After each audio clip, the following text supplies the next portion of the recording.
ಯಾಕಂದ್ರೆ ಗುರುಜಿಯವ್ರು ಏನು ಹೇಳಿದ್ರು, ಕಂಪ್ಯಾಷನ್ ಅನ್ನೋದು ಗುರು ಶಕ್ತಿಯಿಂದನೇ ಬರಬೇಕೇ ಹೊರತು ಇಲ್ಲಾಂದ್ರೆ ಬರಕ್ಕೆ ಸಾಧ್ಯನೇ ಇಲ್ಲ. ಯಾವ ದೇವರುಗಳಿಗೂ ಕೊಡದೇ ಆಗದೆ ಇರೋದು ಯಾಕೆಂದರೆ ಕಲಿಯುಗದಲ್ಲಿ ಗುರುಗಳು ಸ್ಥಾಪನೆ ಆಗೋದು ದೇವರಿಂದಾನೆ. Which God himself cannot give, but God will channelise everything through a guru. Important principle in Kali Yuga. Enlightenment or whatever you wish to happen or wish you will come to you is only through a guru. ಗುರು ಮುಖೇನಾನೇ ಬರೋದು, ಇನ್ಯಾವಾಗಲೂ ಬರೋಕ್ಕೆ ಸಾಧ್ಯ ಆಗಿಲ್ಲ. ನಿಮ್ಮಲ್ಲಿ ಎಷ್ಟೆಷ್ಟು ಮಟ್ಟಕ್ಕೆ compassion ಇರುತ್ತೋ ಅಷ್ಟಷ್ಟು ಮಟ್ಟಕ್ಕೆ ಗುರು ಸಿಕ್ಬಿಡ್ತಾನೆ. ಈ ಜೀವನದಲ್ಲಿ ಒಂದು ಗುರು ಬೇಕಾದರೆ ಗುರು ಸಿಕ್ಕಿದಾನೆ ಅಂತ ಅಂದರೆ that means 95% of your compassionate energy comes through the energy of compassion. Only enlightenment comes through that enlightenment through a guru. ಅದು 100% ಕಲಿಯುಗ. ಕೃಷ್ಣಂಗೂ ಅದಕ್ಕೆ ಗುರು ಇಟ್ಕೊಂಡಿದ್ದ. He knew what is going to happen. ಒಂದೊಂದು ಯುಗದಲ್ಲೂ ಕೃಷ್ಣನಿಗೆ ಅದಕ್ಕೆ ತಕ್ಕಂತೆ ಅವರು ಗುರುಗಳು ಚೇಂಜ್ ಮಾಡಿದ್ರು. ನಿಮಗೆ ಗೊತ್ತಂಗೆ ಪುರಾಣ ಕಥೆಗಳಲ್ಲಿ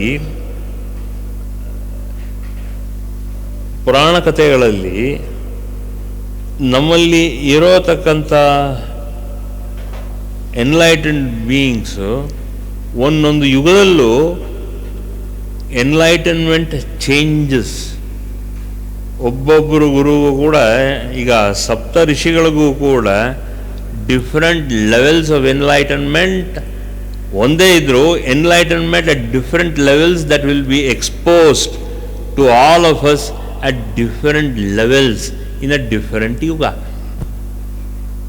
ದಟ್ ಈಸ್ ದ ಟ್ರೂತ್.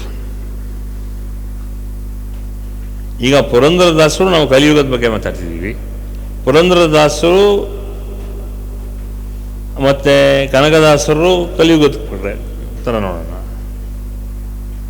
ಒಬ್ಬ ಸಾಧು ಸಂತಾನುವೆ ಒಂದೊಂದು ಯುಗದಲ್ಲಿ ಇದ್ರು. ಅದು ವೆರಿ ಇಂಪಾರ್ಟೆಂಟ್. ಅದಕ್ಕೆ ಬೇಸಿಕ್ ಕಲಿಯುಗದಲ್ಲಿ ಕಂಪ್ಯಾಷನ್. ಆ ಕಂಪ್ಯಾಷನ್ ಇಟ್ಕೋಬೇಕು ನಾವು. ಅದರಿಂದಾನೇ ಅವೇರ್ನೆಸ್.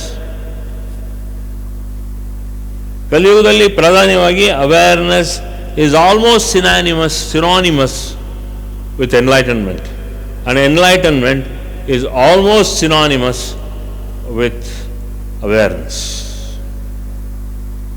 ಒಂದು ನಾಣ್ಯದ ಎರಡು ಮುಖಗಳಿದ್ದಂಗೆ. ಇದನ್ನು ನಾವು ಪ್ರಾಧಾನ್ಯವಾಗಿ ನೋಡಬೇಕು, ಕಂಡ್ಕೋಬೇಕು, ಅದನ್ನು ಪರಿಶೋಧನೆ ಮಾಡಬೇಕು. ಪರಿಶೀಲನೆ ಮಾಡೋದಲ್ಲ, ಪರಿಶೋಧನೆ ಮಾಡಬೇಕು. What level of awareness I need and this stage. ನಮ್ಮ ವಯಸ್ಸಿಗೆ ತಕ್ಕಂತೆ ಯಾವ ಥರ ಎನ್ಲೈಟನ್ಮೆಂಟ್ ಬೇಕು, ಆ ಎನ್ಲೈಟನ್ಮೆಂಟ್ ಬೇಕಾದರೆ ಎಷ್ಟು ಮಟ್ಟಕ್ಕೆ ಕಂಪ್ಯಾಷನ್ ನಮ್ಮಲ್ಲಿ ಇರಬೇಕು. ಆ ಕಂಪ್ಯಾಷನ್ ಲೆವೆಲಲ್ಲೇ ನಾವು ಯಾವ ರೀತಿ ಕಂಪ್ಯಾಷನ್ನ ನಾವು ಪ್ರಚೋದನೆ ಮಾಡ್ತೀವೋ ಆ ಕಂಪ್ಯಾಷನ್ಗೆ ತಕ್ಕಂತೆ ಆ ದೇವರ ರೂಪ ನಮಗೆ ಕಾಣಿಸುತ್ತೆ. ಅದೇ ಮುಮುಕ್ಷತ್ವದ ಅನುಭವ. God and Guru is exposed in our intuition because of compassion. This is the primordial way in which we have to go in Kali Yuga. ಅದಕ್ಕೆ ಒಂದೊಂದು ಯುಗದಲ್ಲೂ ಕೂಡ ಸಪ್ತಋಷಿಗಳು ಚೇಂಜ್ ಆಗ್ತಾ ಇದ್ರು. ತ್ರೇತಾಯುಗದಲ್ಲಿ ಸಪ್ತಋಷಿಗಳು ಬೇರೆ, ತ್ರೇತಾಯುಗದಲ್ಲಿ ದ್ವಾಪರ ಯುಗದಲ್ಲಿ ಸಪ್ತ ಋಷಿಗಳ ಬೇರೆ, ಅವರ ಪೋರ್ಟ್ಫೋಲಿಯೋ ಒಂದೊಂದು ಗೌರ್ಮೆಂಟ್ ಚೇಂಜ್ ಆದಾಗ ಒಂದೊಂದು ಮಿನಿಸ್ಟರ್ಸ್ ಚೇಂಜ್ ಆಗುತ್ತೆ. ಅದೇ ರೀತಿ ಅವರವರ ಪೋರ್ಟ್ಫೋಲಿಯೋ ಚೇಂಜ್ ಆಗುತ್ತೆ. ಅದೇ ರೀತಿ the portfolio for enlightenment depends upon that particular ಕಲಾ, ದಟ್ ಪರ್ಟಿಕ್ಯುಲರ್ ಕಾಲ ಆ್ಯಂಡ್ ದಟ್ ಪರ್ಟಿಕ್ಯುಲರ್ ಯುಗ. So the soul will again be eligible to come into that other yuga. Once you get enlightened, then it is Devi's ichha that you will go to the next yuga. That doesn't mean in Kali Yuga you will be frozen as so and so rishi. Your rishi status will change according to your portfolio in a different yuga at a different stage. ಈಗ ದೇವಿ next ಲೈಫ್ನಲ್ಲಿ next ಯುಗ ಬಂದರೆ, ನಿಮಗೆ next ಜನ್ಮ ತಗೊಂಡಾಗ again you will be enlightened only, but then the portfolio, ಆಗ chief minister ಬೇರೆ ಇರ್ತಾನೆ, ನೀವು ಹೋಮ್ ಮಿನಿಸ್ಟರ್ ಆಗಿರ್ಬೋದು. ಈಗ ಮುಂದಕ್ಕೆ ಬೇರೆ ಮಿನಿಸ್ಟರ್ ಆಫ್ ಏವಿಯೇಷನ್ ಆಗ್ಬೋದು, ಮಿನಿಸ್ಟ್ರಿ ಆಫ್ ಟ್ರಾನ್ಸ್ಪೋರ್ಟ್ ಆಗ್ಬೋದು ನೀವು. But you will be enlightened, but the portfolio changes. ಈಗ ನೀವು ಕನಕದೋಸರಾಗಿರ್ಬೋದು, ಇನ್ನು ಮುಂದಕ್ಕೆ ಕಾಳಿದಾಸ ಆಗ್ಬೋದು, ಮುಂದಕ್ಕೆ ಇನ್ನೊಬ್ಬ ಋಷಿ ಆಗ್ಬೋದು ನೀವು. But still that enlightenment status will continue. ಅದಕ್ಕೆ ನಾವು ಪುರಾಣ ಕಥೆಗಳಲ್ಲಿ ನಾವೇನು ಮಾಡ್ತೀವಿ ಅಂದಾಗ, ಒಂದೊಂದು ಋಷಿಗಳಿಗೂ ಹಿಂದಿನ ಒಂದು ಯುಗದಲ್ಲಿ ಆ ಋಷಿ ಹಿಂದಿನ ಜನ್ಮದಲ್ಲಿ ಅಥವಾ ವಾಟ್ ಎವರ್ ಜನ್ಮ that Rishi takes that life in that particular ಯುಗ, ಆ ಯುಗದಲ್ಲಿ ಆ ಋಷಿ, ಈಗಿನ ಯುಗದಲ್ಲಿ ಇರೋ ಋಷಿ ಬೇರೆ, ಆಗಿನ ಕಾಲದಲ್ಲಿ ಅದೇ ಋಷಿ ಬೇರೆ ಪ್ರಭಾವಳಿ, ಅಂದರೆ ಬೇರೆ ನಾಮ ಕೀರ್ತಿ ಎಲ್ಲ ಅವನು ತೊಗೊಂಡಿರ್ತಾನೆ. ನೀವೇ ಪುಣ್ಯಕಥೆಗಳನ್ನ ಕೇಳಿದಾಗ ಹೇಳಿ, ಈಗ ಈ ಕಾಲದಲ್ಲಿ ಈ ಋಷಿ ಈ ಸ್ಟೇಟಸಲ್ಲಿ ಇದ್ದ, ಅವನ ಆ ಅವತಾರ ತಗೊಂಡಿದ್ದಾಗ ಈಗ ಕಲಿಯುಗದಲ್ಲಿ ಈ ರೀತಿ ಸ್ಟೇಟಸಲ್ಲಿದ್ದಾನೆ ಅಂತ ಋಷಿ ನಮ್ಮ ಇವರು ಹೇಳ್ತಾರೆ, ತಿರುಮಲ ಅವರು ಹೇಳ್ತಾರೆ. So that you will understand, this is the way the world operates. Once you are enlightened, you will be enlightened always, but your portfolio will change. ಅದಕ್ಕೆ that is why I insist that you will be enlightened and you should be enlightened and you have to be enlightened, whatever be the status. ಅಲ್ವಾ ವಿಜಯ್ ಕುಮಾರ್? ಒಂದು ಕಾಲದಲ್ಲಿ ಕಣ್ವ ಋಷಿಗಳಾಗಿದ್ದರು, ಈಗಿನ ಕಾಲದಲ್ಲಿ ಇನ್ನೇನಾಗಿದ್ದಾರೆ? ಈಗಿನ ಕಾಲದಲ್ಲಿ ಕಲಿಯುಗದಲ್ಲಿ ಮುಕ್ತಕ ಋಷಿ ನಾವು ಹೇಳ್ತೀವಿ, ಹಿಂದಿನ ಕಾಲದಲ್ಲಿ ಇನ್ಯಾವುದೋ ಋಷಿ ಆಗಿರ್ಬೋದು ಮುಕ್ತಕ ಋಷಿ. You don't know. You don't know. Once you are enlightened, then we will come to know very sure shot that you are so and so. ಅದಕ್ಕೆ ನಾವು ಪುರಾಣ ಕಥೆಗಳಲ್ಲಿ ಈಗಲೂ ಓದಿದ್ರು ಕೂಡ ಹಿಂದಿನದಲ್ಲಿ ಅವ್ರು ಹೇಳಿದ್ರು, ಮುಂಚೆ ಇವರು ಹಿಂಗಿದ್ರು, ಈಗ ಈ ಯುಗದಲ್ಲಿ ಈಗ ಇದೇ ಋಷಿಗಳು ಹಿಂಗಾಗಿದ್ದಾರೆ. ಈಗ ಅಥವಾ ಈಗಿನ ಕಾಲದಲ್ಲಿರೋ ಋಷಿಗಳು ಹಿಂದಿನ ಕಾಲದಲ್ಲಿ ತ್ರೇತಾಯುಗದಲ್ಲಿ ಹಿಂಗಿದ್ರು. And this is not a fragment of imagination. This is a fragment of the truth called as Satya, Dharma, Kama, Moksha. But ಸತ್ಯ, ಕಾಮ, ರೂಪ ಇದೆಲ್ಲ ಏನಾಗುತ್ತೆ ಅಂದಾಗ ನೀವಲ್ಲಿರೋ ಅವೇರ್ನೆಸ್ಸನ್ನು ಹೈಲೈಟ್ ಮಾಡಿದಾಗ, ಅವೇರ್ನೆಸ್ ಎಕ್ಸ್ಟ್ರೀಮ್ ಪೀಕ್ಗೆ ಹೋದಾಗ that means enlightenment only. Awareness ಪೀಕ್ಗೆ ಹೋಗಬೇಕು, ಇಲ್ಲಾಂದರೆ ಎನ್ಲೈಟನ್ಮೆಂಟ್ ಪೀಕ್ಗೆ ಹೋದಾಗ ಎರಡು ಒಂದೇ ಸಲ ಹೋಗಿ ಇಲ್ಲಿ ಮುಟ್ಟುತ್ತೆ. That is the culmination. Awareness leads to enlightenment, enlightenment leads to awareness, and both of them you become a rishi. When you culminate in all that enlightenment and awareness, you become a rishi, and that rishi is what we call is you. You become a rishi. That is the science of life. That is called as evolution. ಅದೇ ಪರಿವರ್ತನೆ. ಈ ಪರಿವರ್ತನೆಯೇ ನಿಮ್ಮನ್ನು ಉಚ್ಚಕ್ಕೆ ತಗೊಳ್ಳೋದು.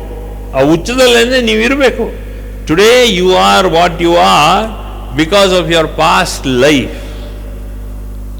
There is some part of a rishi status in you.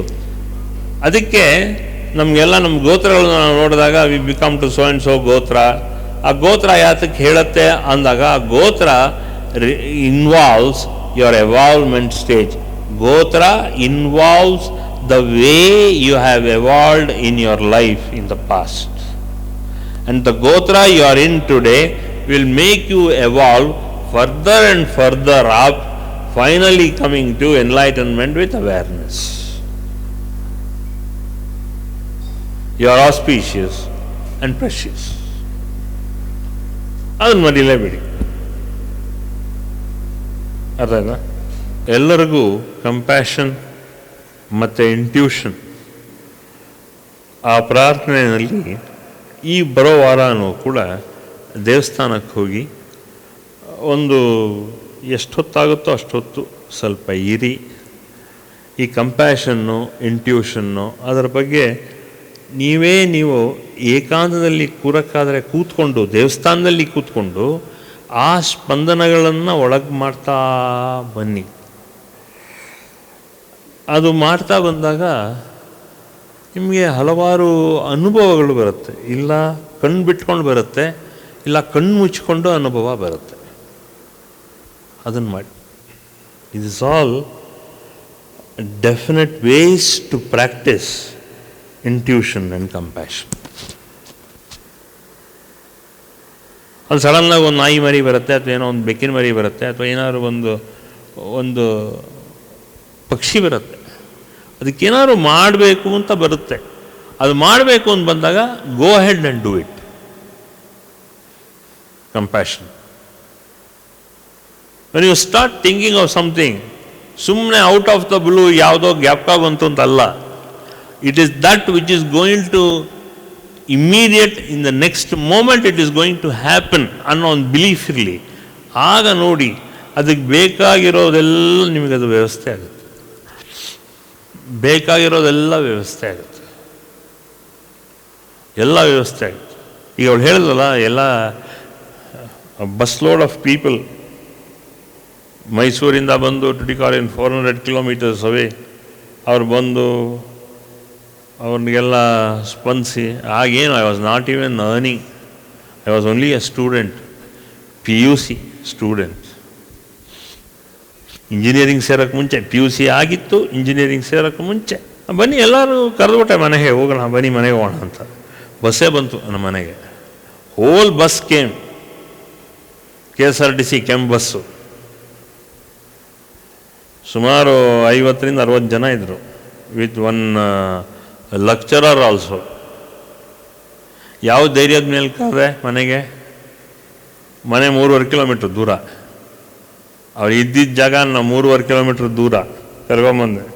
ಸ್ಟೈಲಾಗಿ ಹೋದೆ. ಅಲ್ಲಿ ಫೋನ್ಗಿನ್ನೂ ಇರಲಿಲ್ಲ. ನಮ್ಮ ಮನೆಯಲ್ಲಿ ಫೋನ್ ಇತ್ತಷ್ಟೆ, ಅಲ್ಲಿ ಫೋನ್ ಇರಲಿಲ್ಲ. ಆಗೆಲ್ಲ ಮೊಬೈಲಲ್ಲಿತ್ತು, ಇರಲಿಲ್ಲ. ಸೀದಾ ಮನೆಗೆ ಹೋದೆ.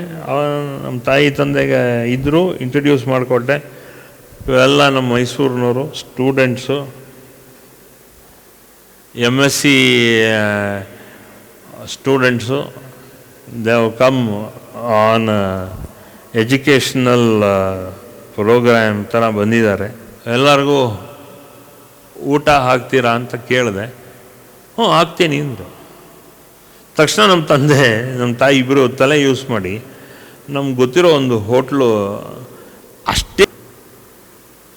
ನೀನು ಮೊದಲೇ ಫೋನ್ ಮಾಡಿದ್ದಿದ್ರೆ ಆ ಹೋಟ್ಲಿಂದನೇ ತಂದುಬಿಡಿ ಅಂತ ಹೇಳ್ತಾ ಇದ್ದೆ ಅಂತ ಹೇಳಿದೆ. ಇನ್ನು ಪರವಾಗಿಲ್ಲ, ಈಗಲೂ ಲೇಟ್ ಆಗುತ್ತೆ, ಇವರೆಲ್ಲ 10 ನಿಮಿಷ ಸುಧಾರಿಸ್ಕೊಳ್ಳಿ, ಅಲ್ಲಿವರೆಗೂ ಕಾಫಿ ಕೊಡು ಅಂತ ಹೇಳಿ. ಹಾಲು ಎಷ್ಟಿರುತ್ತೆ ಮನೆಯಲ್ಲಿ? 2 ಲೀಟ್ರ್ ಇತ್ತು ಹಾಲು ಅಷ್ಟೆ. ಪಕ್ಕದ ಮನೆಯಲ್ಲಿ ಒಬ್ಬ ಇವನಿದ್ದ, ಹಾಲು ಕೊಡೋನಿದ್ದ. ಅವನಿಗೊಂದು ಇಮಿಡಿಯೇಟಾಗಿ ಒಂದು 4 ಲೀಟ್ರ್ ಹಾಲು ಹೇಳಿ ನಮ್ಮಮ್ಮ ಹಾಲು ತಂದು ಅವರೆಲ್ಲರಿಗೂ ಏನಿಷ್ಟ ಅಂತ ಹೇಳಿ ಕಾಫಿ ಮಾಡಿಕೊಟ್ಟು, ಅಷ್ಟೊತ್ತಿಗೆ ಫೋನಲ್ಲಿ ಹೋಟೆಲ್ನವ್ರಿಗೆ ಆರ್ಡ್ರ್ ಮಾಡಿ, ಅವ್ನು ಸರ್ ಆರ್ಡ್ರ್ ಮಾಡ್ಬೇಕಾದ್ರೆ ಇನ್ನೊಂದು ಅರ್ಧ ಮುಕ್ಕಾಲು ಗಂಟೆ ಆಗತ್ತೆ ಮಾಡೋಕ್ಕೆ, ಇನ್ನೊಂದು ಮುಕ್ಕಾಲು ಗಂಟೆ ಬೇಕಾಗತ್ತೆ ತರೋಕ್ಕೆ ಅಂದಾಗ ಆಗಲೇ 6:15 ಆಗಿತ್ತು ಸಂಜೆ. ಸರಿ ಮಾಡ್ತಾರೆ ಅಂತ ಹೇಳ್ಬಿಟ್ರು. ಏನು ಮಾಡಿದ್ವಿ, ನಮ್ಮ ತಾಯಿನೋ ಏನು ಮಾಡಿದೆ, ಅವ್ರಿಗೆಲ್ಲ ಹೋಟ್ಲ್ಗೆ ಎಲ್ಲರಿಗೂ ಅವ್ರಿಗೆ ಹೇಳಿ ಮನೆಯಲ್ಲಿ ಅನ್ನ ಮಾಡಿ ಒಂದು ಸ್ವೀಟ್ ಮಾಡಿಸಿ, ಹೋಟ್ಲಲ್ಲಿರೋತಕ್ಕಂಥದ್ದು ಏನೇನಿದೆಯೋ ಅದನ್ನೆಲ್ಲ ತರಿಸಿ, ದೊಡ್ಡ ಔತಣ ಥರ ಮಾಡಿಸಿ ಹೋಟ್ಲ್ನವರೆಲ್ಲ ತರಿಸಿ ಅವರಿಗೆಲ್ಲ ಪ್ರೀತಿ ವಿಶ್ವಾಸದಿಂದ ಟ್ರೀಟ್ ಮಾಡಿ,